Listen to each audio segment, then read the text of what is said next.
ba di proposer askan ñu daal di mettre en place benn collectif boo xamante ni ñoom ñooy daal di saytu lépp loo xamante ni moom moo jël ci yooyu candidat mais collectif boobu tamit ñu nekk collectif boo xamante ni dañ koy daal di saytu moom tamit bu baax xam ñan lañ fay daal di teg des personnes intègres su ko defee ñoom dinañ mën a choisir ñan ñooy ces personnes intègres yu ñu mën a soumettre au président de la République Bassirou Diomaye Diakhar Faye bu daal di mën a nommer par décret ki nga xamante ni moom moo daal di jiite boobee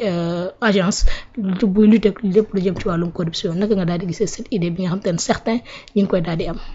waaw bon il y a deux parties dans la question mooy un par rapport effectivement ak ñi nga xam ñoo war a saytu candidat yi nga xamante ñoo war a kii deuxièmement mooy candidat yi ci boppam bon et implicitement inquiétude bi nga xamante nit ñi ñu ngi koy développer par rapport à cette voilà à cet appel à candidature. donc mais ni nga ko waxee nag noonu dong la c'est-à-dire boo waxee appel à candidature mënta nekk loo xamante ni da ngay jékki-jékki rek toog rek ne gars yi indi leen seen i CV ñu indi seen i CV koo xamante ni xamul les tenants et les aboutissants war cee tànn benn daan ne wala boog ñu war leen defar ay critères lii ngeen def comme concours ak non ça se passe pas comme ça. D'ailleurs boo revisiter waatee un peu l'histoire récente même à un certain moment ci ay déclaration Ousmane Sonko di nga retrouver fu muy waxee ci lu jëm ci wàllu déclaration ci lu wàllu appel à candidature bi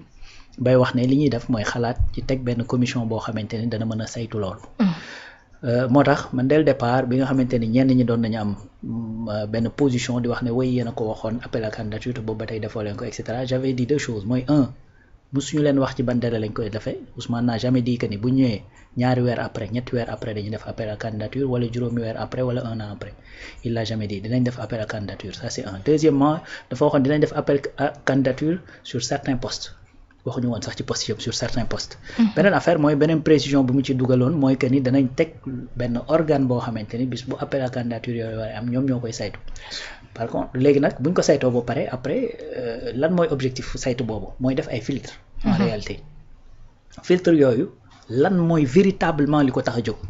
selon moi du compétence kese parce que bu dee compétence mun nga am à foison d'ailleurs dans ce pays là li ñuy indi situation yii ñu toll nii boobu ba tey dañuy dégg sax ñu naan la ñii fi ñëw compétent wuñu amuñu expérience alors que pays bi boobu ba tey ba muy dox ba ñu nekk ci guuta gi yëpp c'est des gens qui sont non seulement compétents mais qui ont de l'expérience ñooñu fi indi.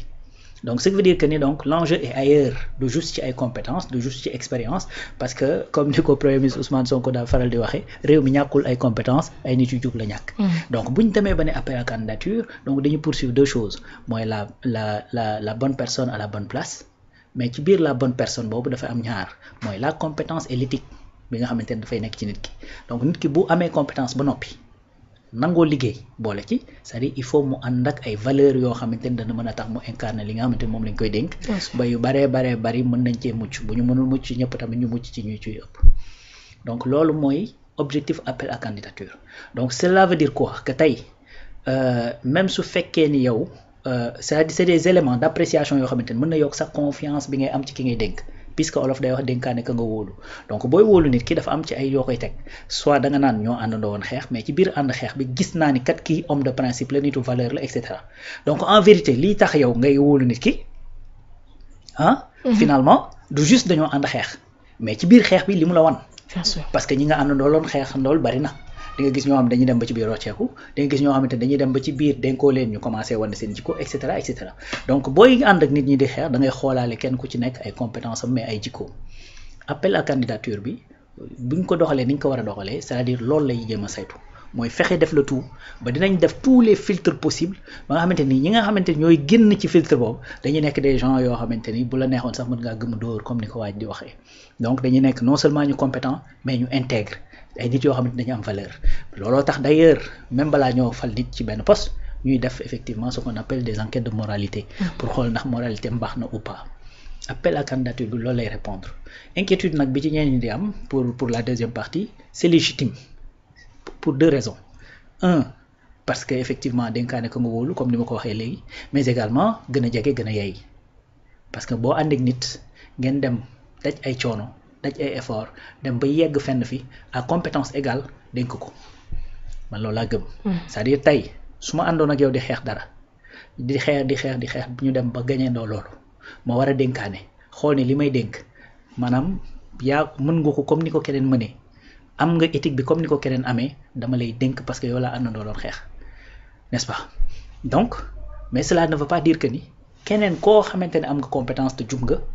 waruma laa boole ci li may dénkaane d'autant plus que ñi ma àndaloon ñëpp doyuñu sax pour ma mën leen dénk li ma bëgg a dénk lépp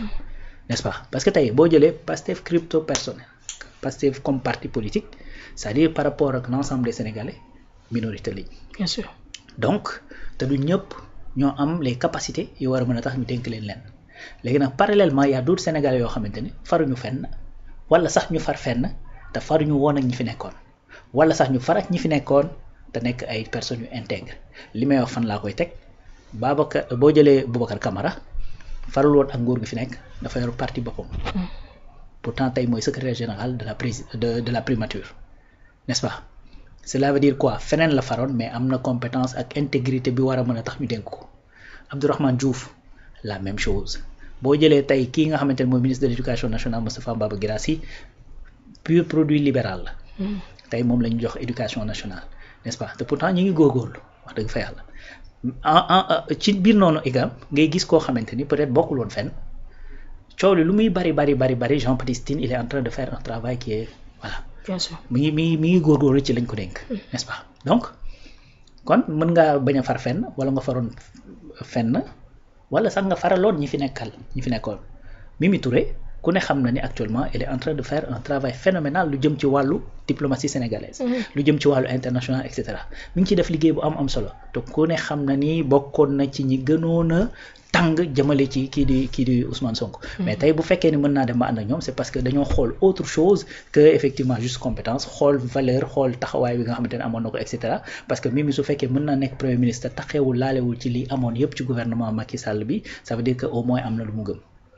parce que encore une fois bariwul ñu mën a nekk ci gouvernement Macky Sall te mën a taxaw naan kenn mënu génne rapport bu ma épinglé bariwul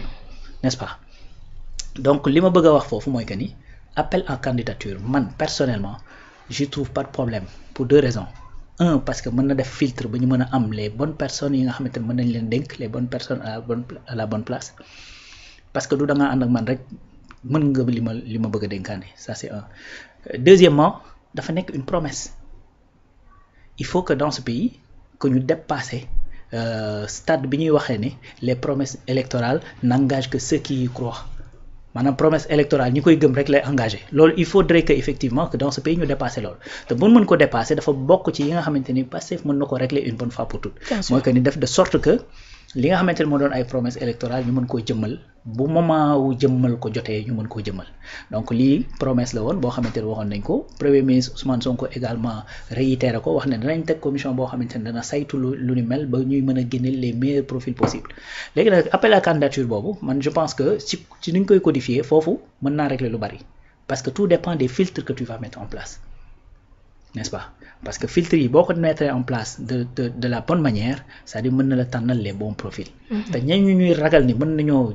nañoo jàll ci mailles des filets su boobaa mën na leen a téye en vérité ba pare c'est-à-dire du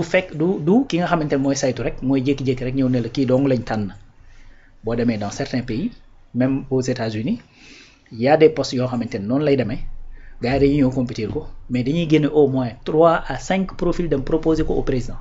bu ko defee moom mu xool ci ñooñu selon ay services am également ak information yu disponible ak ki nga xamante ne jàpp na ni kii la ci gën a wóolu mu tànn moom à la fin mais en plus de ça nag ni nga xamante ne noonu la ñu koy tëggee il faut ñu tëgg ko de telle sorte que moom une autonomie nga xamante ne day mel ni CENTIF tey CENTIF ko koy diriger maanaam anonyme la sénégalais yi nga xam sax bariwuñu man mii di wax ak yow xaw ma kan mooy président CENTIF actuellement je le connais pas donc ancien ba fa nekkoon laa xam muy Ngouda Fall kan xam te kooku jóge na fa depuis longtemps te moom sax ba mu fa jógee la ko nit ñi di soog a xam mais ñu baree xamuñu ko te pourtant ñi ngi def seen liggéey di produire seen rapport di ko jébbal directement au procureur de la République alors que nag sax léegi moom mën naa def garde à vue mën na def autosaisine n'est-ce pas donc loolu buñ ci boolee defal ko une autonomie def fa des gens yoo nga xamante ni forcément dañuy nekk nit yu intègre nga xamante ni on n'a même pas besoin de les connaître de les connaître xam kan moo fa nekk ak yu mel comme nii nga xamante ni mais pour cela est-ce que tamit kooku du nekk koo xamante ne ko apolitique la farul ci benn parti bon loolu mooy l'idéal loolu mooy l'idéal mais en quelque sorte même su fekkee da ngaa far ci benn part l'essentiel mooy que ni que tu puisses respecter les principes mais loolu mooy idéal te généralement sax ces genres de postes là lu ci ëpp ay magistrats ñoo fay nekk ak yu ni mel tey boo demoon par exemple CENTIF c'est des inspecteurs des impôts et domaines c'est ay douaniers ñoo fa nekk commissaire de police ay magistrats et cetera ñoo fa nekk tu vois donc ñooñu ils sont censés garder une certaine équidistance. Maintenant OFNAC également comme li nga wax man pour man profil boobu sax dafa war a nekk un profil boo xamante ni peut-être apolitique en tout cas quelqu'un boo xamante ni on n'est pas forcément obligé de connaître kan moo fa nekk ak yu ni mel nga xamante ni mën na liggéeyam de façon anonyme bërki démb maa ngi joxe fii exemple impôt et domaine j'en connais ñi ko xam bariwul am na ñoo xamante ne sax boo leen nee j'en connais dañ naan la kuy kooku alors que actuellement il est en train de faire un travail phénoménal au niveau des impôts n'est-ce pas au niveau scientifique également rapport yi ça foisonne te personne ne connaît kan moo koy diriger donc pour man loolu la ñu war a def effectivement ci OFNAC defal ko une certaine autonomie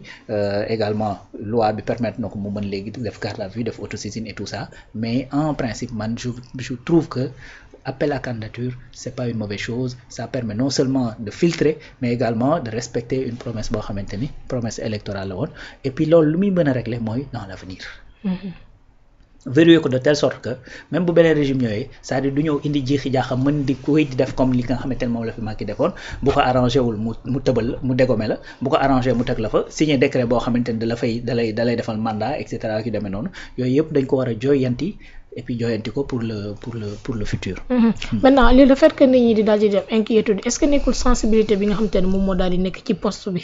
ci agence bi ndax secteur bi muy étudier bi muy def dafa nekk yoo xamante ne nii bu ndërmeeloo rek day ndërmeeloo réew ndax corruption enrichissement illicite loolu dafa nekk des choses yoo xamante ne nii mën na yàq réew mën na détruire complètement développement est-ce que du loolu moo tax nit ñi di am inquiétude par rapport ak kan moo fa war a nekk exactement. oui loolu mooy tax parce que tey boo xoolee xam nga aujourd'hui bari na ñoo xamante ni bañ leen woowee ci affaire Covid beeg ñoom seen li ñu génne teg sur la table bu OFNAC doon doxee comme na mu waroon doxee boo jugee foofu OFNAC ngay wuy ji.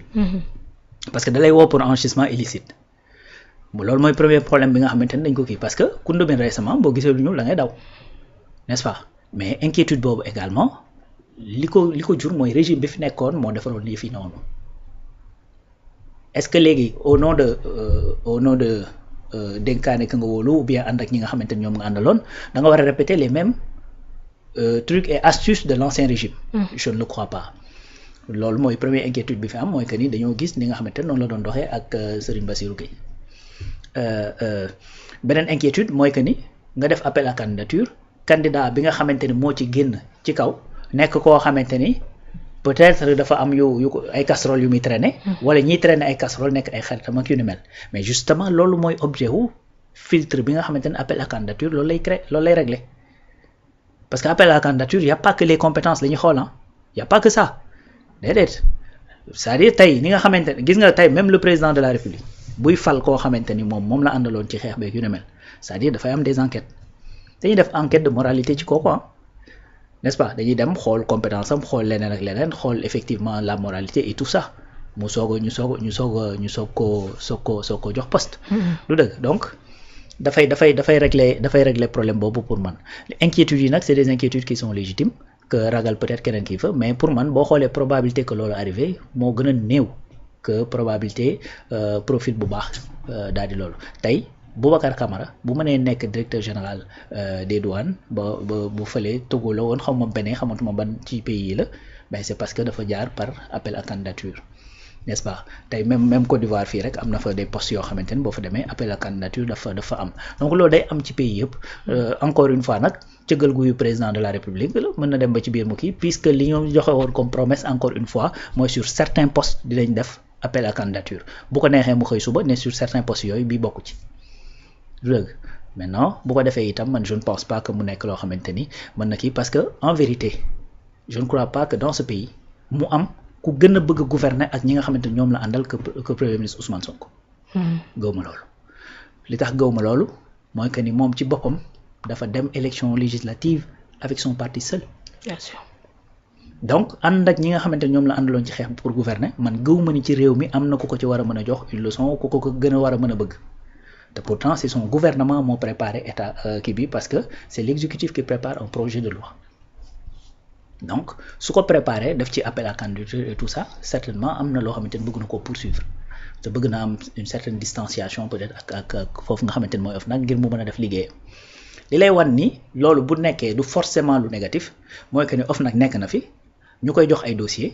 Macky Sall nekk fi mu traité ko ba féliciter effectivement opposant bi nga xamante ni moo ko joxoon dossier bi l'affaire des 94 milliards de Mamour Diallo. Ousmane Sonko moo ko yóbbul le dossier à l'OFNAC ñu def ci enquête bi ñu ci war a def ci rapport bi ñu ci war a def féliciter sax Ousmane Sonko alors que à l'époque il était opposant jàkkaarloog des pontes du régime bi fi nekkoon. D'ailleurs ka fa nekkoon loolu taxoon na sax mu tëb. Cette situation si ça se représente ak ñoo xamante ni peut-être dañoo nekk ci régime beeg yu demee noonu su fekkee ni